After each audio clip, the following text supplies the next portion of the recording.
All of a sudden, I saw a dog wandering alone. He looked up at me with a big smiley face. It had been well over 100 degrees that day, and he needed water. I looked around and I saw no one, so I took him home to my studio apartment. Good boy.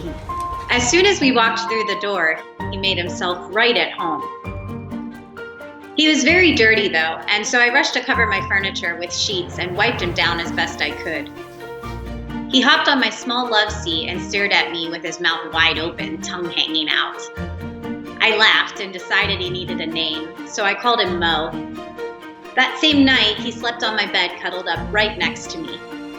And when we woke up in the morning, his head was lodged under my armpit and he just stared up at me. Yeah, this is really happening right now. I was already falling in love, but had to find out if his owners were looking for him. We went to the local shelter later that day. Mo and I have become pretty close in this time. But what will be. I happened to be talking to the staff there when Mo saw a dog in a kennel and let out a high-pitched scream. I certainly had never heard anything like it. Mo's here. We're gonna figure it out. Mo was kept on stray hold by the shelter for 3 days while they waited to see if his previous owners came to claim him.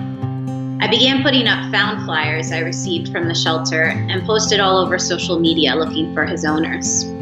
But by day 3, Mo's owners still had not shown up and his spirit started to fade as he waited in the kennel.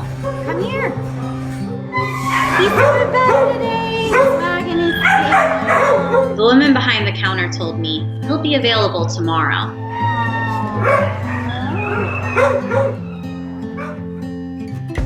Mo is coming home with me. Here he comes! Yay! Hey, buddy! Hey, you! Hi! Let's go home. Come on, this way. You're home! When he regained his strength, it was clear he was going to need a lot of exercise. I wasn't sure I could train a dog like Mo. Let's do this one. Sometimes I thought, he's just too much dog for me. This place is too small. But I wasn't willing to give in. I knew it was going to take a lot of time and a lot of work, and it did.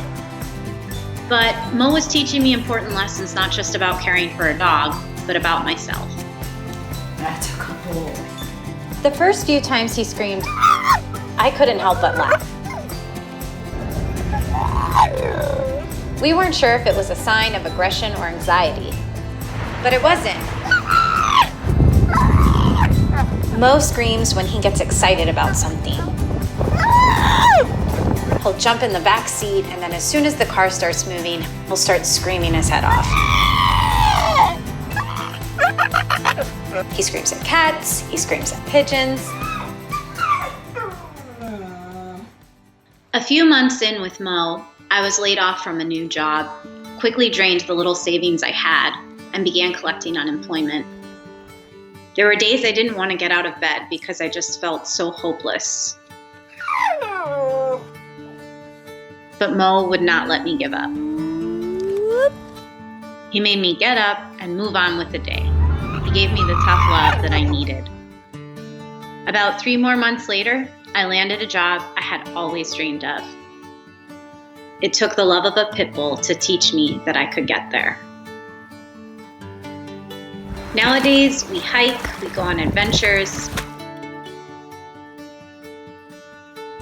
We advocate for pit bull type dogs and shelter pups everywhere. We really did find each other. And as cliche as it sounds, he saved me just as much as I saved him.